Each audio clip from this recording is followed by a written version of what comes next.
Thank you very much. It's an honor to be with you.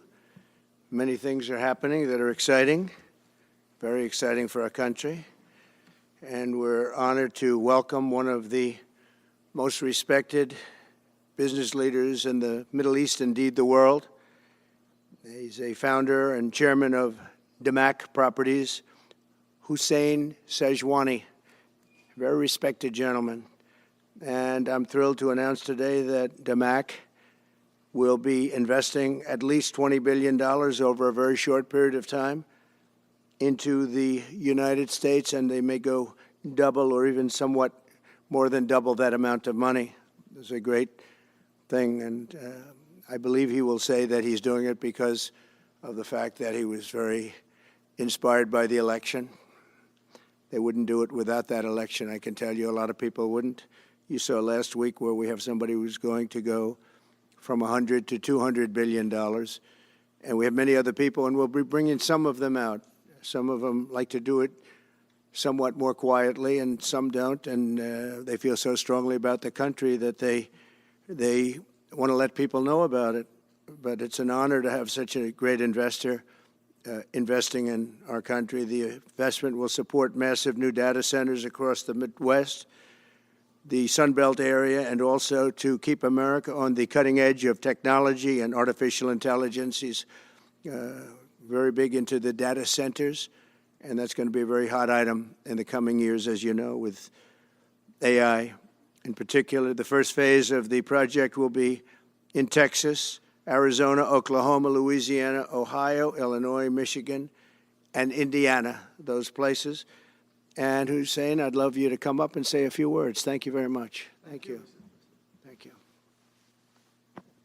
Thank you, Mr. President. It's been amazing news for me and my family when he was elected in November. We've been waiting 4 years to increase our investments in U.S. to a very large amount of money. We are a company operating in more than 20 countries around the world. We have delivered more than 45,000 luxury units and another 45,000 in the pipeline. In data center, we are in 10 countries around the world, in Asia, Europe, and Middle East. And we're very, very excited now with his leadership and his open strategy and policy to encourage businesses to come to U.S. For the last 4 years, we've been waiting for this moment. And we're planning to invest $20 billion and even more than that if the opportunity in the market allow us. But at the moment, we're planning $20 billion in data center, catering for the AI and cloud business for the hyperscalers. Fantastic. Thank you, Mr. Great President. honor. Thank you very much. So nice. And that man knows what he's doing. He knows. So, Hussein, we're going to work with you and make sure everything goes smoothly. We have powers that haven't really been used in terms of environmental. If you invest over $1 billion in the United States, we're going to give expedited reviews to everybody because everyone's afraid they're going to come in and get caught in the quagmire, which is very prevalent in the United States, unfortunately, the quagmire of environmental and various other regulations and rules. And I made it a point of telling people if you invest $1 billion or more, and we'll do this for people with far less too, but we guarantee it. We're going to move them quickly through the environmental process. Sometimes people are held up 12, 13, 14, 15 years. I saw it with plants in Louisiana where I got it approved in literally a week. They were through the review in 1 week after spending 14 and a half years trying to get it, and they were going nowhere. It was a terrible thing. So I've been a victim of that myself over the years, and I think I know all the games and all the tricks that are played, and much of it is just done to stop progress. So we're going to be helping you and everybody else that comes to the United States and wants to invest their money, that you don't get tied up for the rest of your life and you can't do anything. This commitment further underscores that many of the greatest business leaders on earth are seeing a very bright economic future for America since the election. As you know, a lot of positive things have happened. We are inheriting a difficult situation from the outgoing administration, and they're trying everything they can to make it more difficult. Inflation is continuing to rage, and interest rates are far too high. And I've been disappointed to see the Biden administration's attempt to block the reforms of the American people and that they voted for. We had a landslide election. We won every swing state. We won the popular vote by millions and millions of people. Nobody even knows how many people, millions. And they're still counting in some areas. You know, they're still counting the vote in some areas. Can you believe this?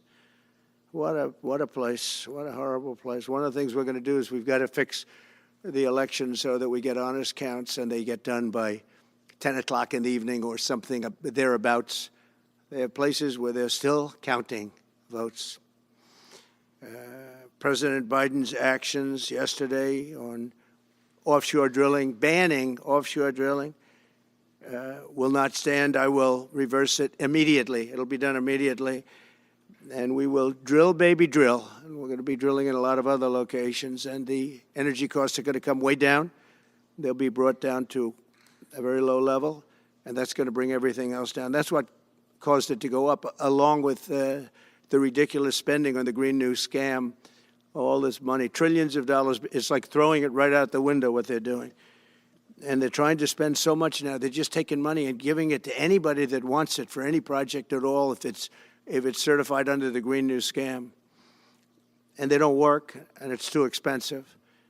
And, you know, they told me that we're going to do everything possible to make this transition to the new administration very smooth. It's not smooth because they're doing that. They're playing with the courts, as you know. They've been playing with the courts for 4 years, probably got me more votes because I got the highest number of votes.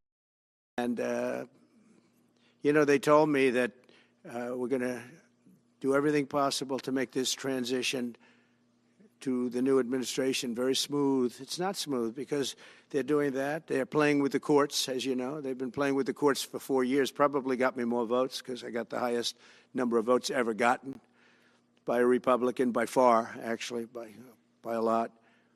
And, you know, we had a great election, so I guess it didn't work. But even to this day, they're playing with the courts. They have their friendly judges that like to try and make everybody happy on the Democrat side. It's called lawfare. It's called weaponization of justice, and it's happened at a level nobody's ever seen before. So many. I defeated deranged Jack Smith. He's a deranged individual. I guess he's on his way back to The Hague, and we won those cases. Those were the biggest ones, and the press made such a big deal out of them, but we did nothing wrong. We did nothing wrong on anything, and the people saw that. You know, when they vote when a Republican, it's not easy for a Republican. When the Republican wins the popular vote by millions and wins all 7 of the swing states, people said, well, he could win 4. We won all 7, and we won them by a lot. That tells you we won. That tells, and they've been watching this injustice. I call it the Injustice Department. What they've done is so bad. The whole world has watched that. And it took work, but it got me a lot of votes because when explained, I mean, we have a judge in New York who's a very crooked judge. I'm under a gag order. I can't even talk about aspects of the case that are the most vital aspects. I'm under a gag. Do you know that I'm the president-elect of the United States of America? I'm a former very successful president. We had the greatest economy in the history of our country. We had borders that were sealed and beautiful. Everything was good. We had no wars. We defeated ISIS. We had no wars. Now I'm going into a world that's burning with Russia and Ukraine, with Israel. You took a look at that attack on October 7th, the attack on Israel, with the horrible way they got out. Not the fact that they got out. I would have been out before them. But we would have been out of Afghanistan with dignity and strength as opposed to looking like a bunch of fools with 13 dead and many, many badly, horrifically injured. Nobody ever talks about them. No arms, no legs. Nobody ever talks about them. The way they got out was outrageous, leaving billions of dollars of brand new military equipment that I bought in the hands of the Afghans and specifically the Taliban. It's the group. And we were doing very well. We would have been out. We would have been respected. I think it's one of the reasons it was so badly handled, that withdrawal, where people are jumping onto airplanes, falling off the sides of airplanes when they're 3,000 feet in the air. And nobody's ever seen anything like that, the worst. And because of that, I think Russia went and attacked Ukraine. When they saw that, they said, these guys are incompetent. They don't know what they're doing. But we know what we're doing now, and that's going to all end. And we have a great military. I defeated ISIS. As you know, we're in no wars. 5,000 people in the middle. I said to a general, how do 5,000 people do in that case? And the general just looked at me and said, not well, sir, not well. And I took him out. And you know what happened? Nothing. I got criticized. I saved 5,000 lives, actually. And we did a great job, and we're going to do an even better job, because now we have a tremendous amount of experience. We have people that I can rely on. But the 625 million acres, people can't realize, that's like the whole ocean. Take an acre. You know, an acre, you have a house on a half an acre, on a quarter of an acre, or an acre. If you have an acre, you have a big deal. Now you multiply that by 625 million acres. It's like, feels like the whole ocean. And that's our strength, you know. People can say we manufacture, we don't manufacture. The thing we have oil and gas more than anybody in the world. We're going to have more of it, too. But they took away 625 million acres of offshore drilling. Nobody else does that. And they think they have it, but we'll put it back. I'm going to put it back on day one. I'm going to have it revoked on day one. We'll go immediately if we need to. I don't think we should have to go to the courts. But if we do have to go to the courts, you know, they try to be sneaky. They go in and they sign. Remember, this is a man that said he wants the transition to be smooth. Well, you don't do the kind of things. You don't have a judge working real hard to try and embarrass you, because I did nothing wrong. By the way, I did nothing, absolutely nothing wrong. If I did something wrong, I wouldn't be standing here right now, because I've won all these cases. Nobody's ever won so many cases as I have against the Justice Department. I mean, Jack Smith had cases all over the place. People were being subpoenaed. Lives were being ruined. They were spending everything they had, money. We were helping them out. We had to. They were subpoenaing people that had no idea what they were even talking about. That's a sick group of people. And it was all to influence the election. It was all a fight against a political opponent. We've never had that in this country. We have had that in certain countries. We've had that in third-tier countries. We've had that in banana republics, but we've never had that in a place like the United States. I don't even know if it's been on a small level. I'm sure it has been on a small level, but this was the largest level ever. They brought this moron out of The Hague. He's a mean guy. He's a mean, nasty guy. His picture was perfect, because you look at his picture, you say, that's a bad guy with his robe, his purple robe. And he executes people. He shouldn't be allowed to execute people, because he'll execute everybody. He's a nut job. But we won all of those cases with him. And, I mean, I don't know the judge in Florida, but we had a brilliant judge in Florida that saw right through it. And we won the case. She was a brilliant judge with great courage. You know, the left, as we call them, the radical left, they have a way, they play the ref, and they play it very hard. They play the ref. They go and say horrible things about judges and prosecutors. And some judges and prosecutors say, look, the only way I'm going to get these people off my back is to give victory to them. They're playing the ref. I think it's illegal what they do. It's almost like talking. It's worse than talking to a judge. But the judge in Florida, Judge Cannon, was brilliant and tough, and she didn't stand for it. And I don't know her. And never met her until the case, and I don't believe I said even one word to her. But she was very, very strong and very, very brilliant. And her opinion was so brilliant that they dropped their appeal. They couldn't beat the appeal. So that's what we're up against. So they say we're going to have a smooth transition. All they do is talk. It's all talk. Everything they do is talk. We're going to have a smooth transition. And then they take 625 million acres and they essentially landmark it so you can't ever drill there again. Well, we're going to be drilling soon.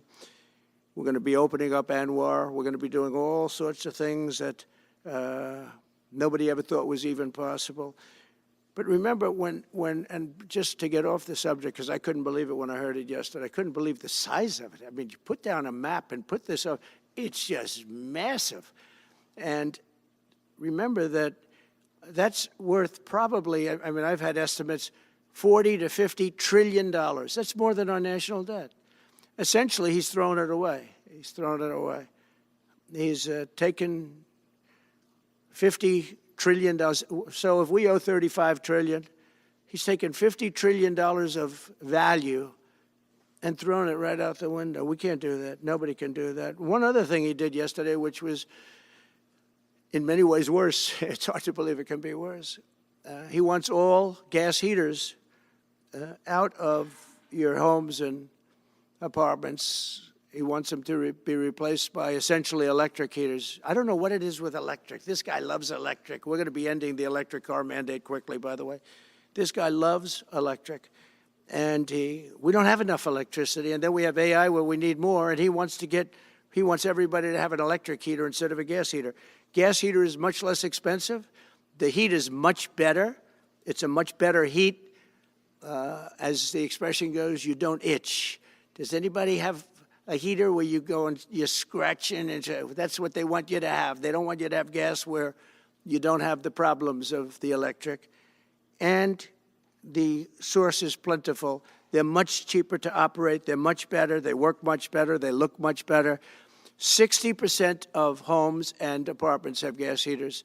He wants them all removed quickly. These people are crazy. There's something wrong with them. There's something wrong with them. They also want to go back, and they have already started that, to when you buy a faucet, no water comes out because they want to preserve. Even in areas that have so much water, you don't know what to do. It's called rain. It comes down from heaven. And they want to do, no water comes out of the shower. It goes drip, drip, drip. So what happens, you're in the shower 10 times as long, you know.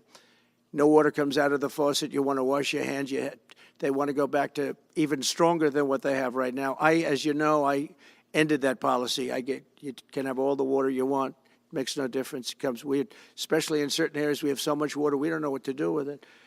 But these are all things. They want very, very little water to go into your dishwasher, almost none. And you know what people do? They just keep pressing, keep it going. They end up using more water. Likewise, washing machines. They want in your washing machine to have very little water coming out of the washing machine. So when you wash your clothing, you have to wash it 4 times instead of once. You end up using more water.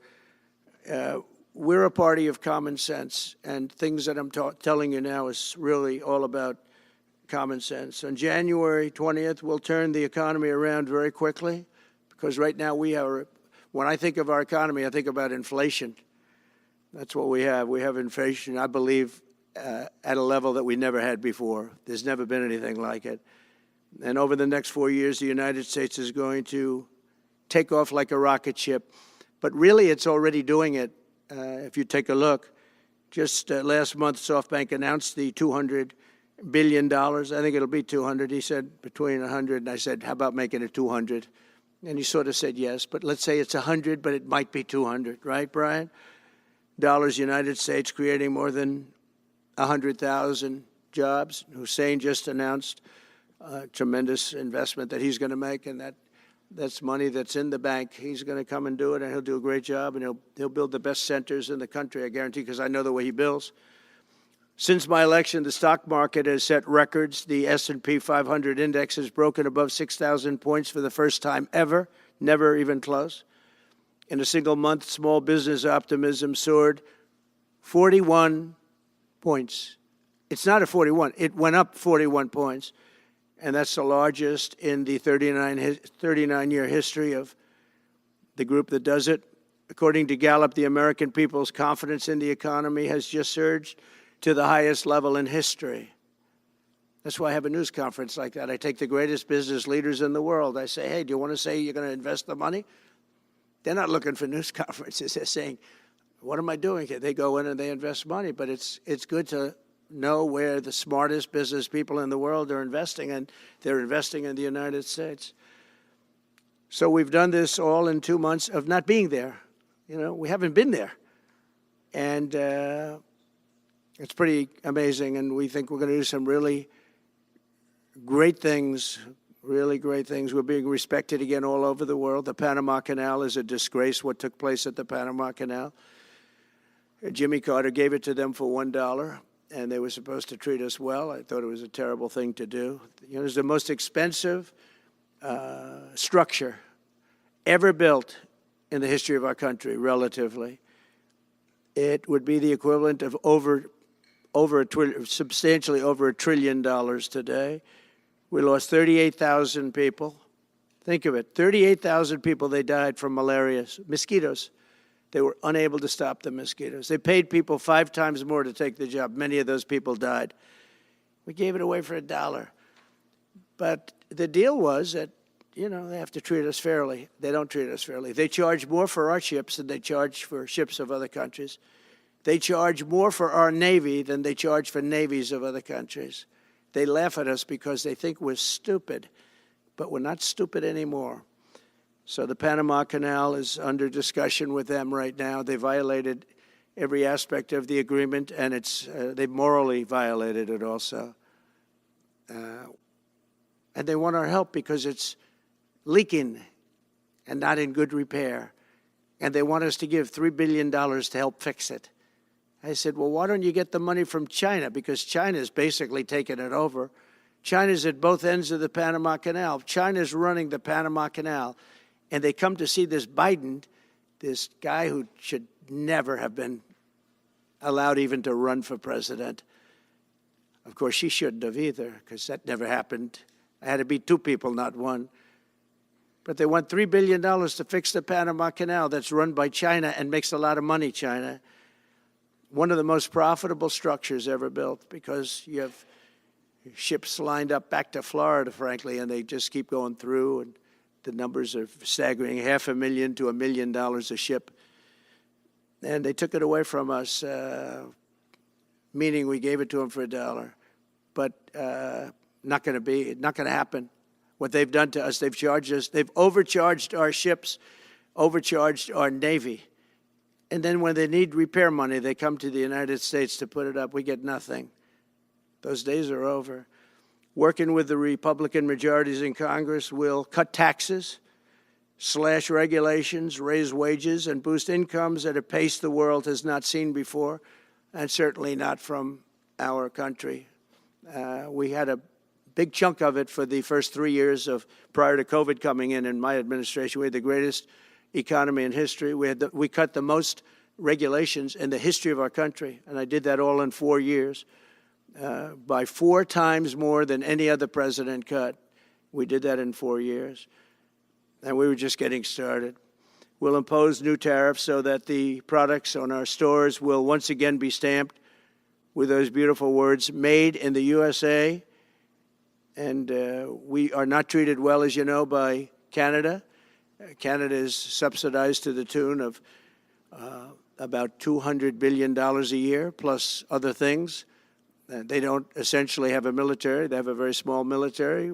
They rely on our military. It's all fine, but, you know, they got to pay for that.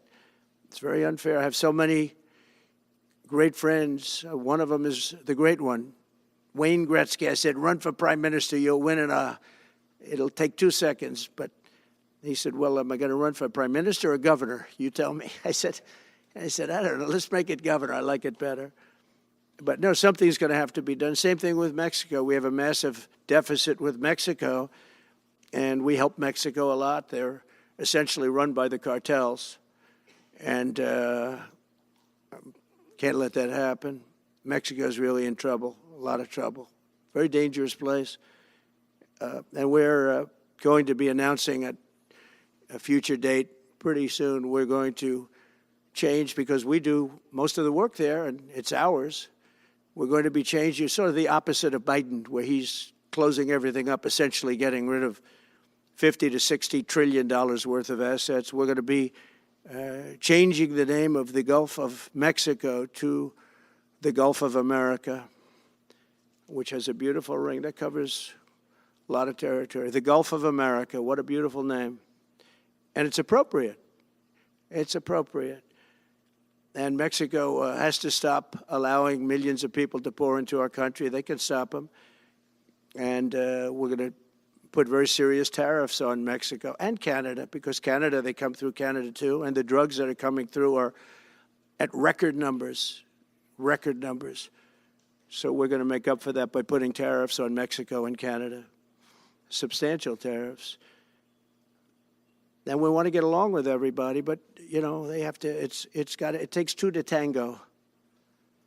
We're approaching the dawn of America's golden age. It's going to be a golden age for America. We have things that nobody else has. We have more natural resources. We have, number one, nobody knew that until I came along. I made us number one. We were number three.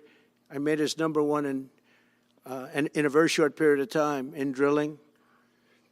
And, you know, you can talk about windmills. They litter our country. They're littered all over our country, like dropping paper, like dropping garbage in a field. And that's what happens to them, because in a period of time, they turn to garbage. Most expensive energy ever. They only work if you get subsidy. The only people that want them are the people that are getting rich off windmills, getting massive subsidies from the U.S. government. And it's the most expensive energy there is. It's many, many times more expensive than clean natural gas.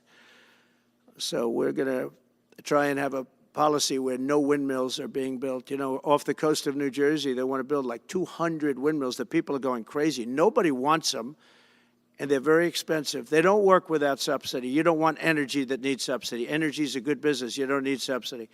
But when you build these massive towers, I mean, they're 25 stories tall, 40 stories. They have one 70 stories tall. The blades, they take 3 ships to ship them. It's crazy. They're dangerous. You see what's happening up in the Massachusetts area with the whales, where they had 2 whales wash ashore in, I think, a 17-year period. And now they had 14 this season. The windmills are driving the whales crazy, obviously. And they had actually over, I think, 125 or something over a number of years. And we don't want that to happen. It's a disaster it's amazing the way a true environmentalist would say, oh, we love wind. It sounds good, but that's about where it ends. You know, after 10 years, you have to redo them. And what happens is they don't do that. They let them stand and they rust, and they say, because of the environment, I'm not a believer in this, but they say you can't, because it's a certain fiberglass, that the blades cannot be buried in earth, that's an environment. So what do you do with them? What do you do with them? And I don't know if you've ever gone to Palm Springs, California, or any of these places where you have long-term windmills standing. They're a disaster. They're rusting, rotting, closed, falling down. This is as you enter Palm Springs. And they put new ones next to them because nobody wants to take them down, because why should they take them down? It's very expensive to take them down. And you can't do anything with them because the blades, you can't bury them because of the environmental protection. We'll look at that. Doesn't make sense, but that's what they say. So we are at the beginning of a great, beautiful golden age of business.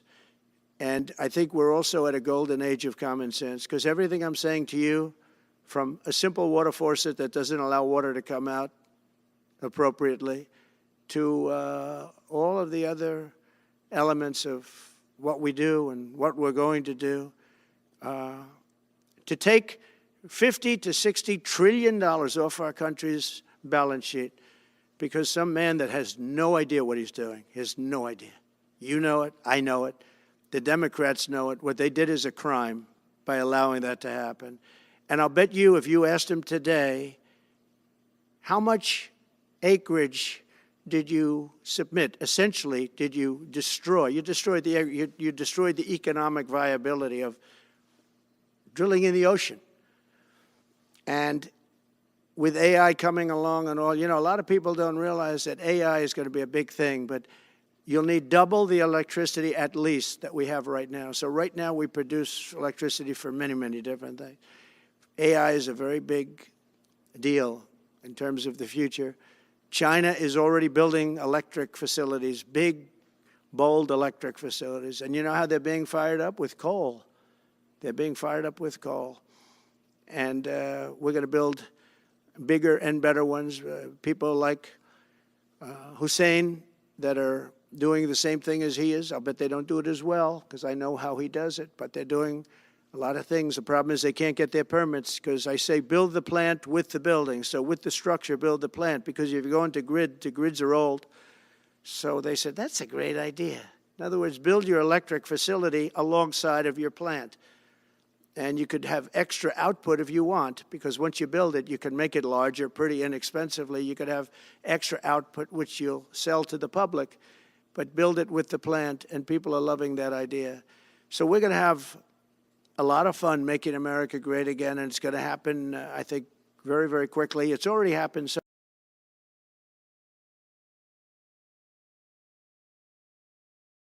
anything like what's happened in the list since we won the election, couple of months since we won the election, the whole perception of the whole world is different. People from other countries have called me. They said, thank you. Thank you. The perception of the whole world is different. We're going to have to settle some big problems that are going on right now. We're going to have to settle up with Russia, Ukraine. That's a disaster. I look at numbers every week, the number of people being killed in that war. People don't know, mostly soldiers now. But the towns have been obliterated. This was a Biden fiasco that that should have never happened. If we had a real president, if we had a president that knew what he was doing, Russia would have never, ever gone in. But they did go in, and we have a mess. The cities are all blown up. The people have largely left. And the soldiers are killing each other at levels that haven't been seen since the Second World War. So we'll have to get that one straightened out, too. That's a tough one. Much tougher than it would have been before it started, I can tell you that. A deal could have been made just by an average deal maker. Deal could have been made on that. So thank you all for coming. We'll take a couple of questions. Yeah. Go ahead, please. President, thank you. Wanted to touch on the world on fire that you mentioned, but let's start, if we could, with your references to Greenland and the Panama Canal, so forth. Can you assure the world that as you try to get control of these areas, you are not going to use military or economic coercion? No. And can you tell us a little bit about what your plan is? Are you going to negotiate a new treaty? Are you going to ask the Canadians to hold a vote? What is the strategy? Yeah, I can't assure you, you're talking about Panama and Greenland. No, I can't assure you on either of those two. But I can say this, we need them for economic security. The Panama Canal was built for our military. I'm not going to commit to that now. It might be that you'll have to do something. Look, the Panama Canal is vital to our country. It's being operated by China. China. And we gave the Panama Canal to Panama. We didn't give it to China. And they've abused it. They've abused that gift. It should have never been made, by the way. Giving the Panama Canal is why Jimmy Carter lost the election, in my opinion, more so maybe than the hostages. The hostages were a big deal. But if you remember, and nobody wants to talk about the Panama Canal now because, you know, it's inappropriate, I guess, but because it's a bad part of the Carter legacy. But he was a good man. Look, he was a good man. I knew him a little bit, and he was a very fine person, but that was a big mistake. Giving the Panama Canal to Panama was a very big mistake. We lost 38,000 people. It cost us the equivalent of $1 trillion, maybe more than that. Probably the most expensive, they say it was the most expensive structure, if we call it a structure, which I guess you can, ever built. And giving that away was a horrible thing. And I believe that's why Jimmy Carter lost the election, even more so than the hostages. Those two things. If I could just follow up on Ukraine and Iran, the two negotiations you'll be heading into. On Ukraine, you said just before it's a lot more complicated now. Much more complicated. Do you believe... Because it would have never started. Right, but it has started.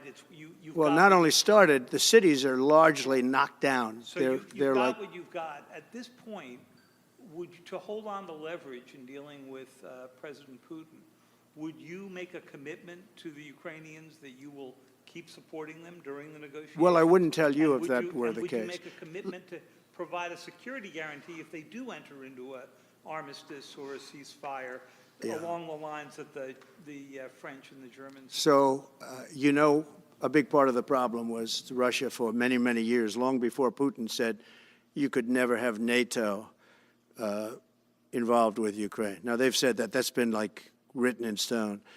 And somewhere along the line, Biden said, no, they should be able to join NATO. Well, then Russia has somebody right on their doorstep, and I could understand their feeling about that. But there were a lot of mistakes made in that negotiation. And when I heard the way that Biden was negotiating, I said, you're going to end up in a war. And it turned out to be a very bad war. And it could escalate. That war could escalate to be much worse than it is right now. They can never join NATO. Well, my view is that it was always understood. In fact, I believe that they had a deal, and then Biden broke it. They had a deal which would have been a satisfactory deal to Ukraine and everybody else, but that Biden said, no, you have to be able to join NATO. And that's always been, and nobody knows more about NATO than I. You know, years ago when I first started this, I didn't know too much about NATO, but I got it right anyway. I said they're taking advantage. I'm the one that got, and the Secretary General was here, as you know, 2 weeks ago, saying that if it weren't for me, NATO wouldn't even exist right now, because I raised from countries that weren't paying their bills. At that time, 28 countries, 20 of them were not paying their bills, 21 to be exact. They weren't paying, or they were paying a very small portion. And I raised over $680 billion. That was the number he gave, by saying, if you don't pay, we're not going to protect you. And as soon as I said that, the money came pouring in. But Obama could have said it. Other people could have said it. Bush could have said it. Nobody said it but me. I took a lot of heat. They said, oh, that's a threatening statement. Well, they weren't paying their bills. I said, we're not going to protect you if you're not paying the bills. So in a true sense, I saved NATO, but NATO's taken advantage of us. And one of the problems that I have, and I've said it openly, I said it to President Zelensky, Europe is in for a tiny fraction of the money that we're in. Now, whether you like that situation or not, Europe is much more affected than the United States. We have a thing called the ocean in between us, right? Why are we in for billions and billions of dollars more money than Europe? And, you know, they're a similar size, a little smaller, but they're a similar size economy as the United States when you add them up. And yet Europe is in for a small fraction of the number the United States is in. Now, Biden could have called them up during the term. That's what I did. I said, you have to pay your bills. And they all, one stood up. I won't say who. You'll probably have it, because the papers, the media hated to report on it. But a prime minister stood up from a country, you know, a famous meeting of 28 nations with no press, no anybody in the room. He stood up. He says, does that mean if we don't pay our bill, and at that point it was 2%, it should be 5%. It should be 5%, not 2%. But at that point it was 2%, but many people didn't pay. Some people didn't pay anything. But many people were way, including Germany. Germany was at less than 1%. You're going to press for 5%? Well, I think NATO should have 5%, yeah. Well, you can't do it at 2%. I mean, at 2%, every country, if you're going to have a country in a regular military, you're at 4%. I think they should be, you know, they're in dangerous territory. I think it should be, they can all afford it, but they should be at 5%, not 2%. I'm the one that got them to pay 2%. But a gentleman stood up, a prime minister stood up, and he said to me, sir, could I ask you a question? You're saying we have to pay our bills. If we don't pay our bills, will the United States protect us from Russia? I said, if you don't pay, you mean you're delinquent? He said, yes. He said, if you're delinquent, we will not protect you. I took a lot of heat. Although it was somewhat closed door, I took a lot of heat from the media. And you know what happened? The money started pouring in. That's why NATO has money. And the Secretary General said it was the most incredible thing he had ever seen in a negotiation. Now, if I would have said, yes, we will, nobody would have paid. If I would have loved to say, yes, we'll protect you even if you don't pay. But that's not the way life works. Mr. President, two questions related to each other. First, you said on your first day of office you're going to pardon January 6th defendants. Are you planning to pardon those who were charged with violent offenses? Well, we're looking at it, and we have other people in there. And as you see, I guess 24 or 28 people came now from the FBI. That came out very quietly. Nobody reported it, but they had people in some form related to the FBI. They had 4 or 5 people that were strongly related to the FBI. We have to find out about that. We have to find out about Hezbollah. We have to find out about who exactly was in that whole thing, because people that did some bad things were not prosecuted. You know, I see it all the time, and you see it too. People that were doing some bad things weren't prosecuted, and people that didn't even walk into the building are in jail right now. So we'll be looking at the whole thing, but I'll be making major pardons. Yes, please. Please. On Jack Smith's report. Good afternoon, Mr. President. It's good to see you again. Two questions about Syria and the ongoing war in Gaza. About Syria, the Pentagon disclosed last month the U.S. has some 2,000 troops in Syria. That's almost double the number initially we were told of 900. Will you keep that troop capacity the same upon taking Well, I won't office? tell you that because that's part of a military strategy, but I will say it was Turkey. Turkey's been after that country in different names and different forms and shapes for 2,000 years. Those people that went in are from Turkey. And President Erdogan is a friend of mine. He's a guy I like, respect. I think he respects me also. He's the one that didn't go after certain people after I requested that he not. You know who I'm talking about, the Kurds. I don't know how long that's going to, because they're natural enemies. They hate each other. But he didn't do that yet. And he didn't do it in the past also. He started, and I said, please don't do that, and he didn't do it. So, but if you look at what happened with Syria, Russia was weakened, Iran was weakened, and he's a very smart guy.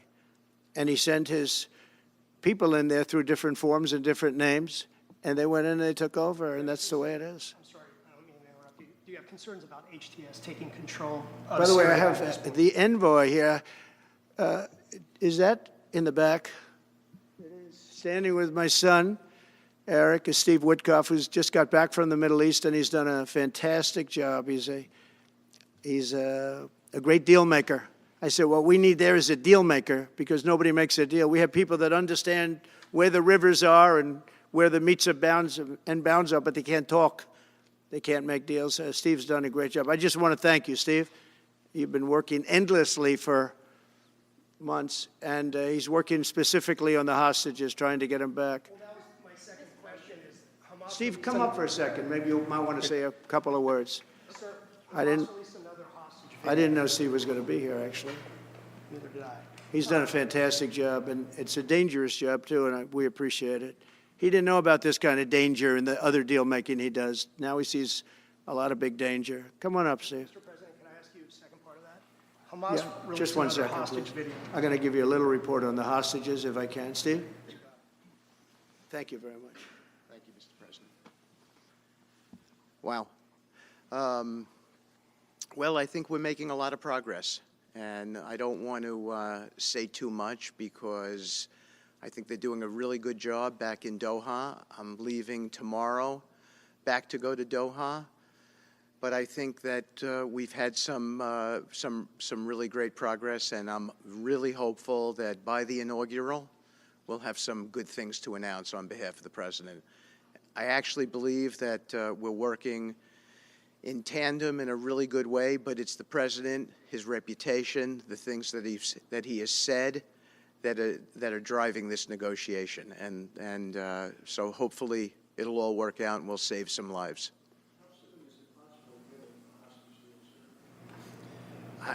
I believe we've been on the verge of it. I don't want to discuss sort of what's delayed it. There's no point to be negative in any way. But I think it's the President, his stature, what he said he expects, the red lines he's put out there, that's driving this negotiation. I'm going back probably either this evening or tomorrow night. Are you confident there'll be a deal before January 20th, or is that something that's likely to happen, if there's a deal even at all? And we've been hearing this now for the better part of... I know. since October 2nd. I would say, They better be. right, I would say that the President is exasperated. I don't want to talk for him, but look, I don't know anyone who delegates better than President Trump. He gives us a lot of authority to speak on his behalf, and he exhorts us to speak emphatically. And emphatically means you better do this, because the alternative. Do you think they're waiting for President Trump to take office? No, I think they heard him loud and clear. Better get done by the inaugural. But when you say all hell will be Before paid, I or take office. that all hell must be paid if they don't release the You know what that hostages. means, don't you? Well- Do I have to define it for you? Look, all No, I know hell you're not will gonna break out. telegraph If what- those hostages aren't back, I don't want to hurt your negotiation. If they're not back by the time I get into office, all hell will break out in the Middle East. And it will not be good for Hamas, and it will not be good, frankly, for anyone. All hell will break out. I don't have to say anymore, but that's what it is. And they should have given them back a long time. They should have never taken them. There should have never been the attack of October 7th. People forget that. But there was, and many people are killed. They're no longer hostages. I have people from Israel and others calling, begging me to get, we had also people there from the United States, just so you know. They're holding some so-called hostages from the U.S. But I've had mothers come to me and fathers crying, can I get the body of their son back? Can I get the body of their daughter back? That beautiful girl where they threw her in the car, pulled her by her ponytail and threw her in the car like she was a sack of potatoes. I said, what happened to her? Sir, she's dead. Like a 19, 20-year-old beautiful girl. And the way they treated her. And I just say it this very simply. Steve's got a job to do. He's a great guy, great negotiator, great person. They respect him over there already. It's what we needed over there. We have people that know everything about the Middle East, but they can't speak properly. They don't know.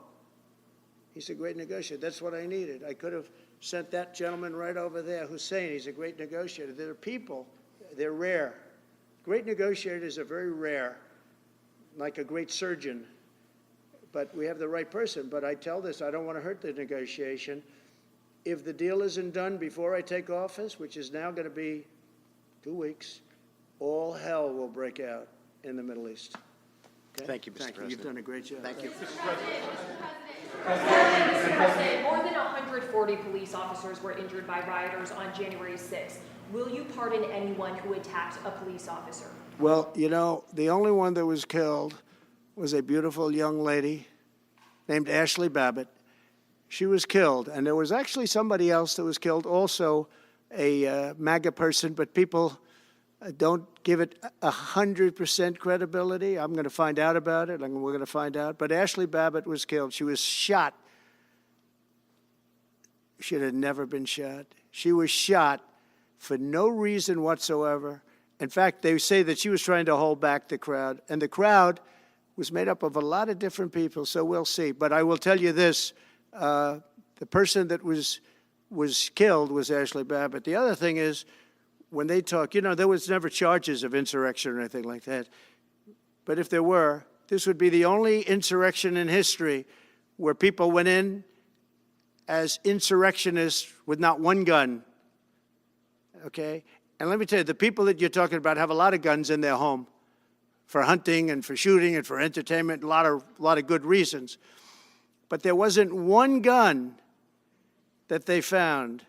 And why didn't they find the bomber, the pipe bomber? They know who the pipe bomber is. The FBI knows who it is. The status of the FBI has gone down so far, and the status of the DOJ, or as I call it, the Department of Justice, it's the Department of Injustice. It's being laughed at all over the world. And hopefully with Pam Bondi and with Kash Patel and with other people that we're putting in, that will all come back. If you do a poll in the FBI, I guarantee I'm at like 90% with the agents of the FBI, but they have hurt that incredible place. Law enforcement, you think of the FBI, they raided this house. By the way, they could have told me, could I see this? I would have given them, I actually told them, come in anytime you want. You can see anything. They raided the house, and the case was dismissed. And now I'm in litigation. I'm suing them for doing that. And I feel so badly doing it. I'm the President of the United States, and I'm suing the United States. But I'm suing them for other things, too. The FBI has gone so, its reputation has been so horribly hurt. Between Comey, who is the worst, and all of the others, what's happened to the FBI is, and we're going to make it great again. We're going to make the FBI great again. We're going to make the Department of Justice fair and strong, but fair again, because all they did was attack me because I'm their political opponent, and that includes with local judges like Marchand. You ought to find out. Ask them, why do I have a gag order where I'm not allowed to speak? Think of it. I'm the President of the United States, and I'm not allowed to speak. Why? because if I did speak, people would understand the scam. It's a scam. And we have very dishonest judges, and New York judges are very bad. We had one that valued this house at $18 million because it was good for their case. He actually valued that chandelier is worth more than $18 million. He valued this house as $18 million. And we have another one who was so nasty, so horrible, such a brute, most vicious, vile person. These are New York judges. But we've won most of the cases, so we're very happy about that. Please. Back on Greenland, your position is clear, but have you directed your staff to take any specific actions to draw plans? And can you elaborate again? You didn't rule out military coercion Well, we need Greenland for national security purposes. I've been told that for a long time, long before I even ran. I mean, people have been talking about it for a long time. You have approximately 45,000 people there. People really don't even know if Denmark has any legal right to it. But if they do, they should give it up because we need it for national security. That's for the free world. I'm talking about protecting the free world. You look at, you don't even need binoculars. You look outside, you have China ships all over the place. You have Russian ships all over the place. We're not letting that happen. We're not letting it happen. And if Denmark wants to get to a conclusion, but nobody knows if they even have any right, title, or interest. The people are going to probably vote for independence or to come into the United States. But if they did do that, then I would tariff Denmark at a very high level. Have you asked your staff to draw plans for acquisition? I mean, are you actively No, we're pursuing not at that stage, but we have people. I haven't even entered office yet. Secondly, sir, Elon Musk has drawn some criticism and a lot of attention for some of his actions and provocative statements about foreign affairs, including in Europe. Your reaction to that, is that appropriate for... You mean where he likes people that tended to be conservative? I don't know the people. I can say Elon's doing a good job, very smart guy. I don't know the people you're talking about. He was, I know he said some negative things about a couple of people that are running for office, but that's not so unusual. Yes, please.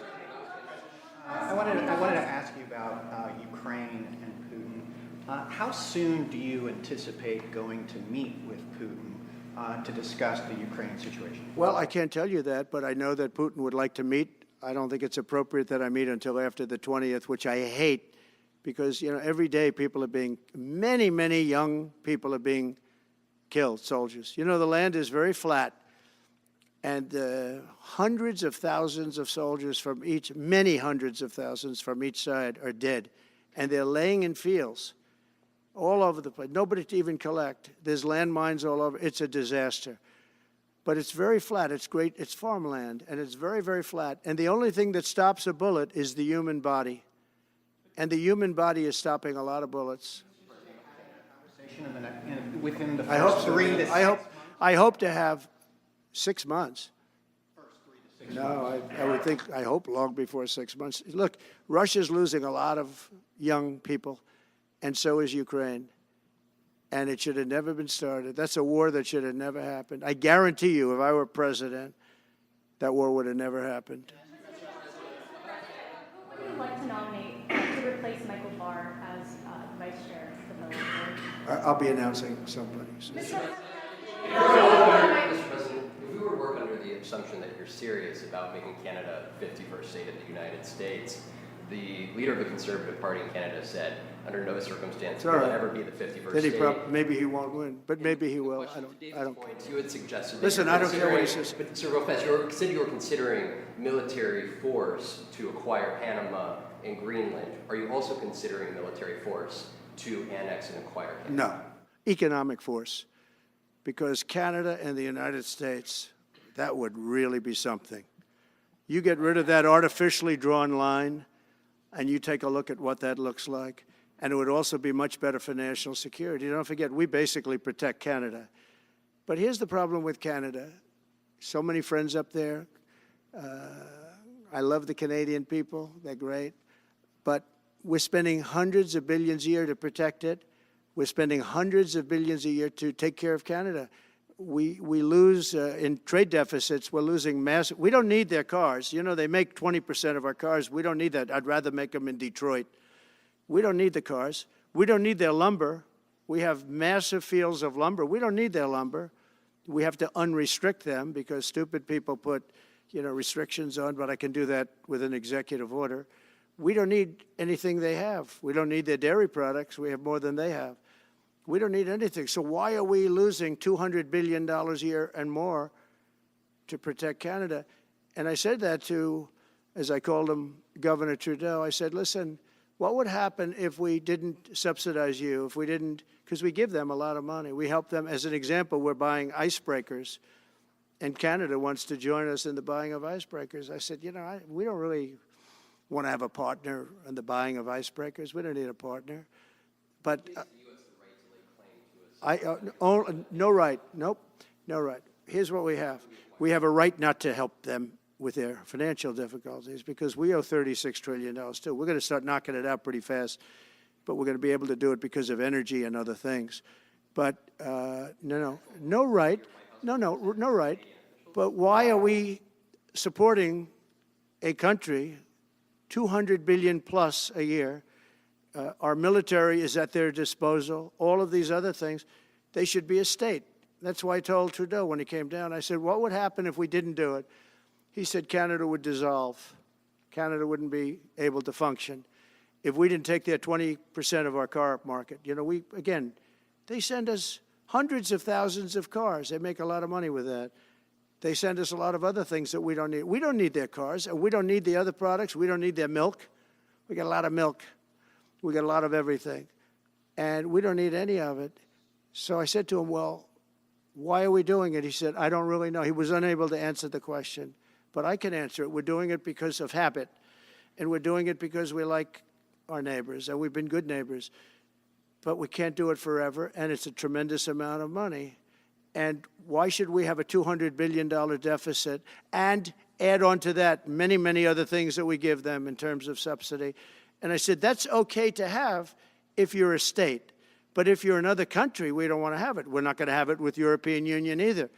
European Union, we have a trade deficit of $350 billion. They don't take our cars. They don't take our farm product. They don't take anything. And so we're not going to have it with them either. Brian, go ahead. Yes. Happy New Year, by the way. Thank you. We have some breaking news. You may not be aware of this, but it looks like Canada has blocked the DOJ from releasing the Smith's report until further court proceedings. Get your thoughts on that. Wow, that's a big story. Yeah.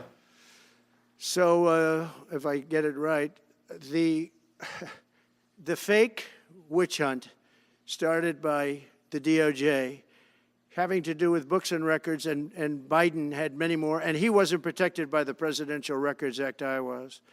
But all of that fake stuff that took the lives of people, I mean, literally destroyed people. People are destroyed because of what they did. Destroyed. But we got to be president. But Biden did it for 40 years. He did it when he was a senator. That was illegal. And they ruled it was illegal. How about that? They said, it's illegal, but he's unfit to stand trial. So he can stand and be president of the United States, but the prosecutor found that he's unfit for trial. I was going to use that as a major talking point, but I never got to use it because all of a sudden I had a new candidate who was also sort of unfit to stand trial, right? But so what you're saying is that the judge just blocked the, so Cannon was thrown off the case. They dropped their appeal because he had no case.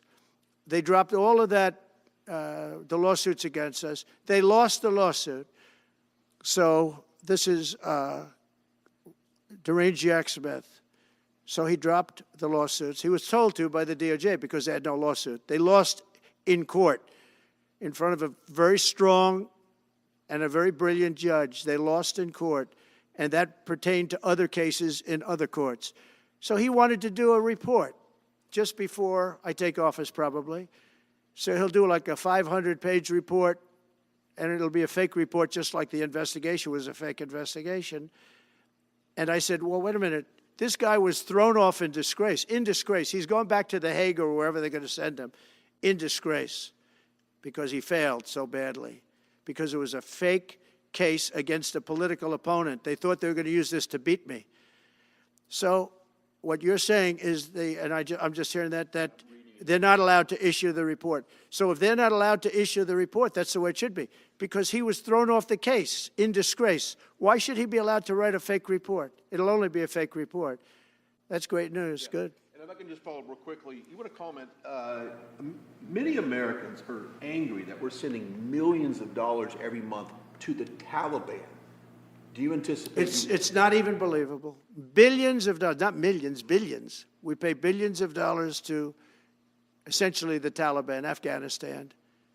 And that's given by Biden. That's the same man that took away $50 to $60 trillion worth of value from the United States. Think of it. Probably our most valuable asset. Took away our most valuable asset. This can't be allowed to happen. We are now a nation of common sense. When he does that, 625 million acres, this can't be allowed to happen. Thank you for the information. Yes, sir. Most other people probably knew about it, but they wouldn't have told me, right? Mr. President, on the campaign trail, you vowed to bring down the prices at grocery stores very fast. Yeah, we won't but do it fast. But then you recently told Time Magazine that bringing down prices would be very hard. So what can the American people expect when you get into office? It's always hard to bring down prices when somebody else has screwed something up like they did, but we'll bring them down, we'll get them down. Energy is going to bring down prices. We're going to have a lot of energy, and energy is what brought it up. Energy and their bad spending is what brought it up, and energy is going to bring it down. We're going to have prices down. I think you're going to see some pretty drastic price reductions. As an example, food, bacon, ham, apples, everything has gone through the roof. It's one of the reasons I won. So as you know, I said it, inflation was one of the reasons I won, but I think the biggest reason I won was the fact that they are allowing prisoners to come into our country. They released their prisoners, their murderers. Thousands of murderers are now walking around the streets of our cities and farmland all over. Murders, people that have killed. Many, 32% have killed more than one person. They released them from their jails, their prisons, and their mental institutions and insane asylums into our country. I believe that's the reason we got such a large vote. All right, maybe one or two more questions. Yeah, please, go ahead. Go ahead, you go. Sir, can you, President Carter is laying in state today in Washington. You had some harsh words for him about the Panama Canal. Is there any disconnect there? Do you feel a little bit bad about doing that on this day? No, I liked him as a man. I disagreed with his policy. So, hey, he thought giving away the Panama Canal was a good thing. I think it cost him the election. That and the hostages. I actually think that was a bigger factor because that's a deal that just should not have been made. But again, this was a question that was asked of me. I didn't bring it up. I didn't want to bring up the Panama Canal because of Jimmy Carter's death. But people don't bring it up. But, you know, you and other people have asked me about it. No, it's a deal that I was very strongly against. I was a young guy when this took place. But just why would we spend all of that money, lose 38,000 people to malaria, the mosquito? They were dying. It was horrible what was happening. They paid them 4 times more than they would make in the United States, but they knew they were going to go over there and die. And they died in the jungles of malaria. There was nothing we could do to stop it. 38,000, and then we gave it away for $1. Without getting your agenda through Congress, you appeared to open the door in your radio interview yesterday for a 2-bill approach. Is it still your preference for one big, beautiful bill, as you have said? Well, I like one big, beautiful bill, and I always have, I always will. But if 2 is more certain, it does go a little bit quicker because you can do the immigration stuff early. Now, you have to understand, for immigration and for the wall, we won the case on the wall. You know, they tried to sell the wall for 5 cents on the dollar, by the way. And we had, fortunately, a judge that stopped that. But they were already discarding the wall. And 5 cents on the dollar. And you know what they were doing? They were calling us up and saying, we'll sell it back to you at 200 cents. In other words, double what we paid for it. So they were going to buy it from this guy for 5 cents on the dollar. They were making deals. And fortunately, we had a very smart judge that stopped it cold. I think he called for an investigation, too, and he should. But think of it. They were selling the wall that was exactly the wall that the Border Patrol wanted. That was designed by them. Steel, concrete, rebar, exactly as they want. Very, very heavy steel, very powerful steel, hard to cut. Very, very heavy, 7,000-pound concrete, which is a very strong concrete. Everything was top of the line. Very expensive. Would be double what we paid for it then, 6 years ago.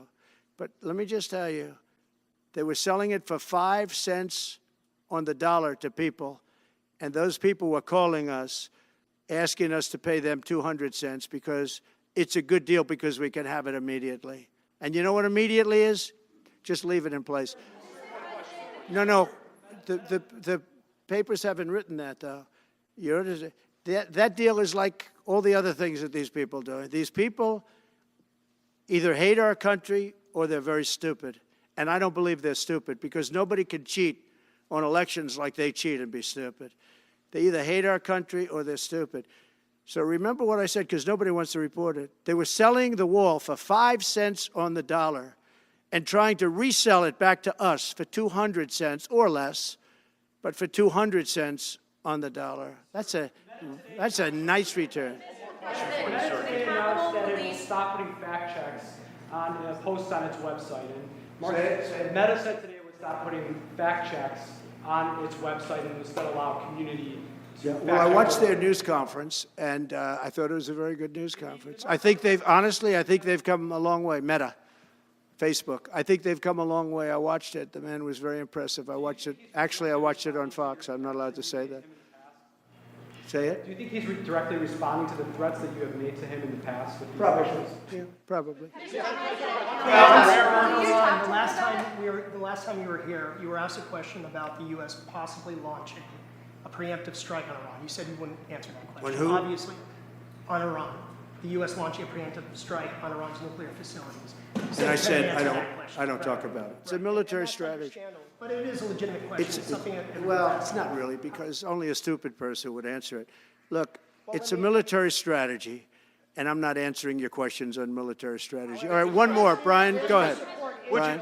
Could you give us a preview of what you might be talking to leaders of Congress who are expected to come here in the next couple of days? And you've got a very supportive Congress behind you. Yeah, they're great. So we have a wonderful Republican Congress. We have a leader that I have a lot of confidence in. I think he's going to be, hopefully, a great leader, a great speaker. And we have a leader, by the way, in the Senate I think has been great. John Thune has been doing a fantastic job. But it goes through the House first. And the question is whether or not we do the 2 bills, the 1 bill. And, look, I can live either way. I like the idea of the one big bill, but I can live either way.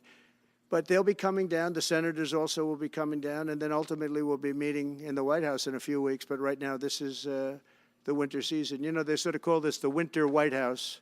It was built, I don't know if you know this, Marjorie Meriwether Post and E.F. Hutton built this. It was the greatest of all the estates in our country. And I saved it, and I got a lot of credit for saving it. Most of these big, great houses have been knocked down in Palm Beach, just about all of them, actually. And they, you'd build 10 mansions on one site, but we saved it. But this was built as the Southern White House, and she gave it to the government. And, by the way, Jimmy Carter gave it back. He said it's too expensive for the United States. So I didn't realize that. Real quick, I was just told. Actually, Jimmy Carter, Nixon was through Watergate. He came down. Nixon came here once, and he thought it was incredible. But he had a thing called Watergate, if anybody remembers that.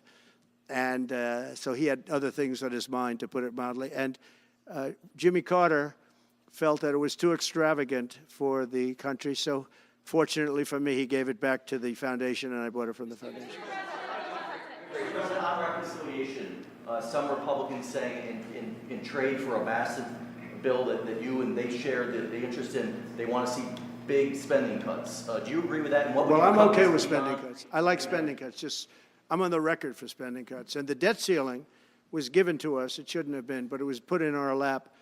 And what I want in terms of debt ceiling isn't the ceiling. I just don't want to see a default. That's all I want. I never talked about spending more money necessarily than all I want to see is no default, because nobody knows what would happen if there was a default. It could be 1929 and it could be nothing.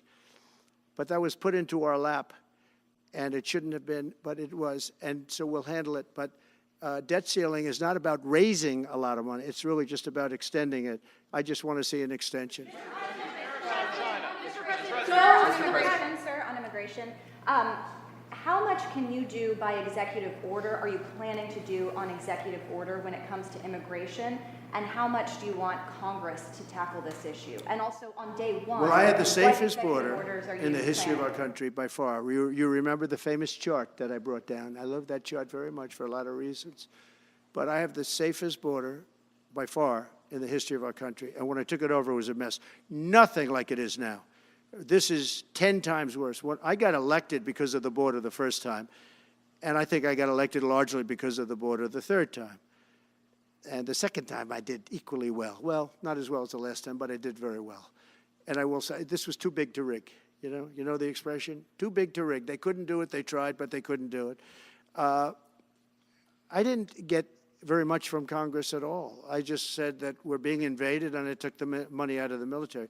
Much of the wall, I built over 500 miles of wall. Much of that wall was built through money that I put into the military. We took it out because we couldn't get things from Congress in those days, and we took it out.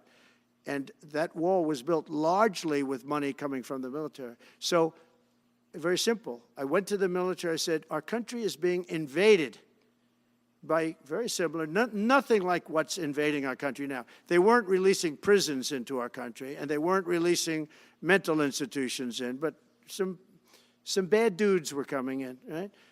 And I said, our country is being invaded. And I took that money largely from the military. I was sued 9 times by the Democrats in Congress, and I won all those suits. And we ended up building 571 miles of wall. Once that wall was built, they start going around it. So we're going to add another 200. That would have been up in 3 weeks. And then we had a very unfortunate election result. And they said, we don't want to put it up. We'll sell it. And they started selling it for 5 cents on the dollar. What a second. So we'll do this again. I just want to thank everybody very much. I'm just telling you, this will be the golden age of America. This is the golden age of America. We're going to have a great country again. We're a country right now under siege. We have so many different problems, and nobody respects us overseas, but now they do. The Italian prime minister, as you know, came here the other night, just flew in and flew out. She wanted to see me. And great respect is being shown when I went to the cathedral in France. Great respect was shown by the prime minister, the president, by everybody. France was, and by the way, I have to say they did a great job in the cathedral. But great respect is being shown to our country again. And we have a great country, but we have to run it properly. It's going to be run properly. We want to get back those hostages for Israel and for us. You know, we do have people that are hostages being held. And I'll just say it again. If this deal's not done with the people representing our nation, by the time I get to office, all hell is going to break out. Thank you very much. Ukraine-Russia war before you take office? Can you clarify what you mean by military force in the Panama Canal?